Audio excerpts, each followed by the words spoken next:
Good morning, and welcome to the Center for New American Security's annual conference, once again this year held virtually. I'm Richard Fontaine, the CEO of CNAS, and we're very pleased that you could all join us today and throughout the conference, which will take place over 6 days across this week and next. The theme of this year's gathering is a new American security. And that may not seem all that novel coming from a place called the Center for a New American Security. But think about it for just a minute. Think about how much has changed just in the last 18 months. December 7th, 2019 was 18 months ago.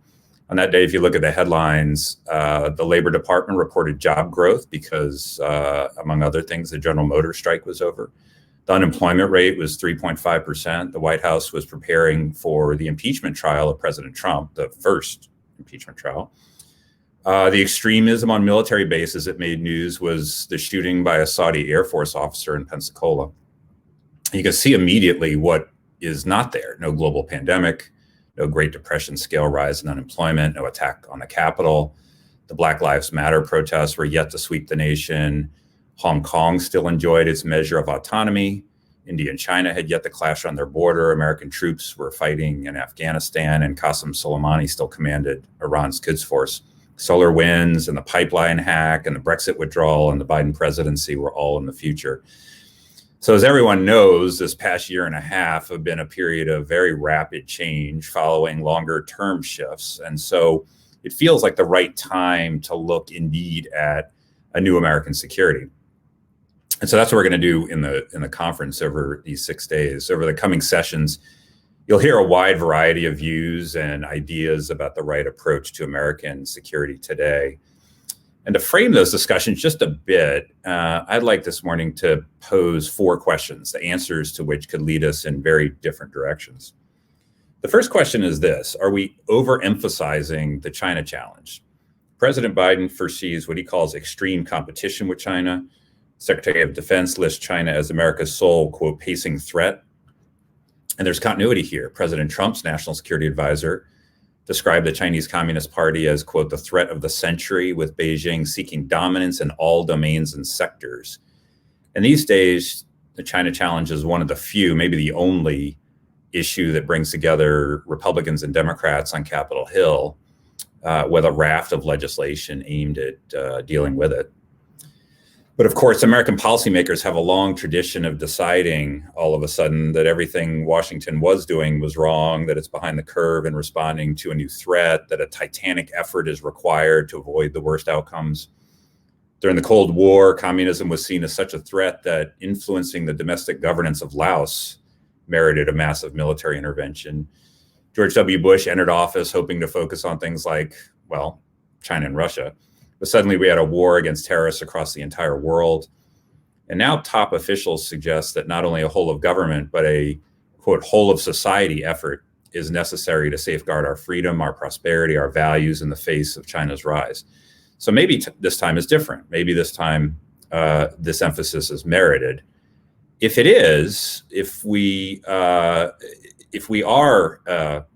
meriting this emphasis, then the China challenge is so threatening and so formidable that it requires a whole of society response. Well, it seems America is in fact behind the curve.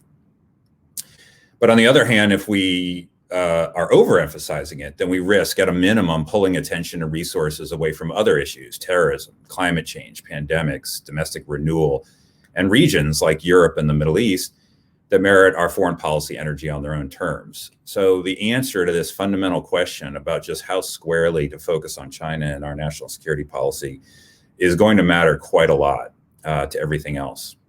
The second question is related to the first, and that is, can the United States safely leave Afghanistan? Americans are tired of the war, for sure. The decision to withdraw U.S. forces has the air of finality, and many observers note the extraordinary levels of blood and treasure invested in Afghanistan and the poor results of them. The U.S. went to Afghanistan to rid it of al-Qaeda, as people say, not to impose Jeffersonian democracy. And if you're worried about terrorism, well, there are plenty of other places around the world that terrorists might find safe haven and we could worry about instead. But last week, the United Nations issued a new report. And in that report, it says the Taliban remains, quote, closely aligned with al-Qaeda, which has threatened war on all fronts against the United States after the withdrawal. Taliban look better poised to take power than at any time since 9/11. And the UN report says that, quote, a significant part of al-Qaeda's leadership remains in the Afghanistan-Pakistan border region. So the question, can the US safely leave Afghanistan? The answer might be yes, because peace will prevail there and there won't be much of a safe haven, or peace won't prevail there, but the terrorist threat won't really materialize, or because the terrorist threat does materialize, but the US can conduct effective counterterrorism operations from bases outside the country. One of those scenarios would set the stage, at least potentially, for a renewed focus on the Indo-Pacific, with all the dollars and the troops and the efforts now reorienting to deal with the China challenge. But of course, the answer could well be no. Terrorist threats could reemerge, with the US having rendered itself less able to deal with them. If they pose a threat to the United States, it's easy to imagine a refocus on Afghanistan.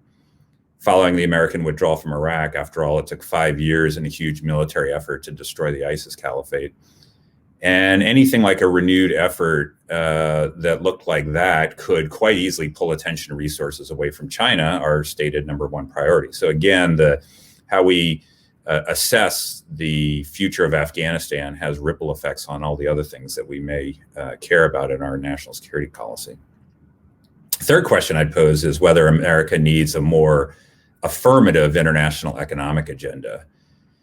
A lot of observers have argued that there's a significant portion of the American population that's been on the losing side of globalization. They've seen their manufacturing jobs, their wages, their status decline in the face of international competition. And this, in turn, is said to have generated, among other things, outrage at politicians, a turn toward populism, general middle-class dissatisfaction. And one prescription that's now popular on both sides of the aisle is to defend Americans against this competition with tariffs, Buy American provisions, and other protective measures.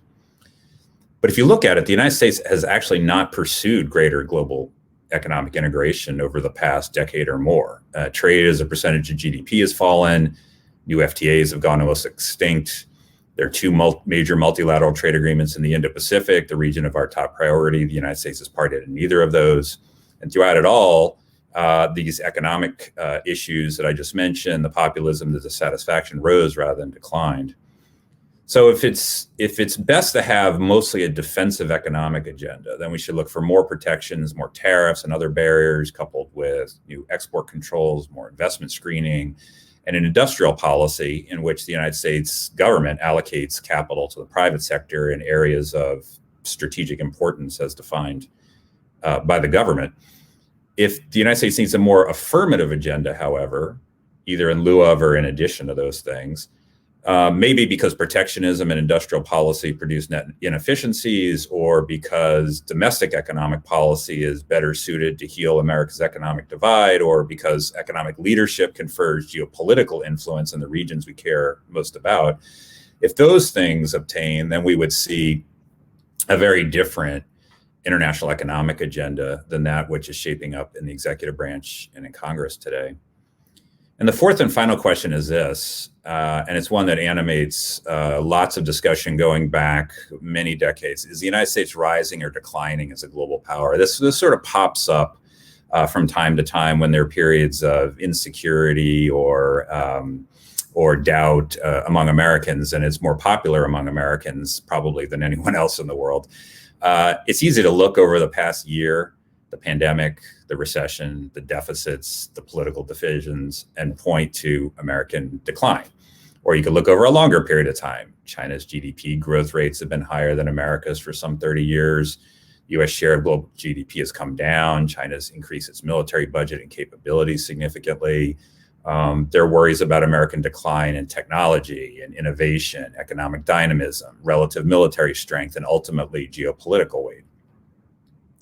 But of course, worrying about American decline is a pretty time-honored tradition among foreign policy types. You can just think of Sputnik, the Vietnam War, the Japan competition in the 1980s, the rise of the Rest in 1990s and early 2000s.